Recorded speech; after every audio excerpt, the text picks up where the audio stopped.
All right, welcome back. We're surrounded by all this incredible tech in our homes, right? But let's be honest, we usually have no clue how it actually works. That is, until it stops working. So today, we're going to dive into one of the big ones, the air conditioner. And it turns out it's got a language of its own. I mean, you know the feeling, right? It's the hottest day of the year and the AC just quits. And it just sits there. You're practically begging it to just, spit it out. Hey, my fan's busted. Or something's wrong with my sensor. Oh man, that would save so much grief. Okay, so get this.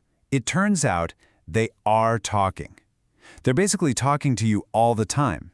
Your AC is constantly running these little self-checks and it's trying to tell you what's up. So the problem isn't that it's quiet, it's that we don't speak its language. And today, we're gonna fix that. Yup, you heard that right, a secret language. It's all about these weird blinks, beeps, and error codes that pop up. That's the AC running a diagnostic on itself, and we're about to become fluent. So how are we gonna crack this code? Well, we managed to get our hands on something pretty cool. It's an internal training manual. The kind of thing that's only supposed to be for the pros. This is literally their cheat sheet, and it's going to be our key to understanding exactly what the AC is trying to say. All right, so the first thing we need to do is put on our detective hats, because when an AC starts to act up, it leaves clues. Sometimes, you get a nice clear error code on the screen, but other times the clues are way more subtle, hidden in just how the machine is behaving. Okay, check this out.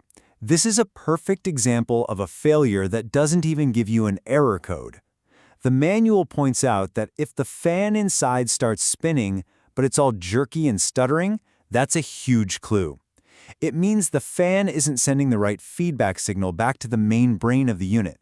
So the fan is trying to do its job, but the processor isn't getting the all-clear message, so it just won't kick on the cooling. It's a direct message, just not in code. But look, these behavioral things are just the beginning. The real aha moment is when the machine actually gives you a specific code. It's like it's handing you a little secret note. And all we need now is the decoder key. This is where it gets really good. And that brings us right here, to the heart of it all, decoding the actual error codes. Think of this next bit as our official decoder ring. We're going to translate this machine speak into plain English. Let's do it. So as you can see, each one of these codes points to something super specific. You get an E1 error? Boom, that's your room temperature sensor. An E2? That's the other sensor, the one on the indoor pipes. Now E7's a biggie. That's a communication error. It means the main processor, the brain, is having a problem. And F12? That's a memory error. See, it's not just random blinking lights. It's a very specific report card of what's gone wrong. Okay, so now that we know what the messages mean, let's meet the actual culprits. And here's the crazy part. It's usually not some giant, expensive motor that's broken. Nope. The real masterminds behind these total shutdowns are often these teeny tiny little electronic parts on the main board. Let's start with this thing, the crystal oscillator. The best way to think about it is like the AC's heartbeat. It sends out this perfectly steady pulse that the main brain, the microprocessor, needs to do anything.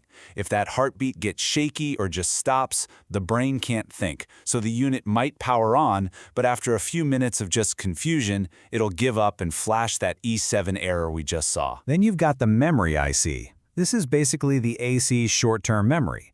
If this little chip fails, it can trigger that F12 memory error right away. But here's what's really interesting, something the manual points out. A different kind of memory failure might not kill the unit. It might just make it forget your settings every time you turn it off. So it still works, it's just super forgetful. And finally, let's talk about the sensors. These are the little guys behind those E1 and E2 errors. Think of them as the AC's nerve endings. They're constantly feeling the temperature of the air in the room and the temperature of its own internal pipes. If one of them goes dead, the main brain immediately knows it's flying blind. And since it can't operate safely without that information, it just shuts down and tells you exactly which nerve ending isn't working. Okay, so what does this all mean for you? Why should you care?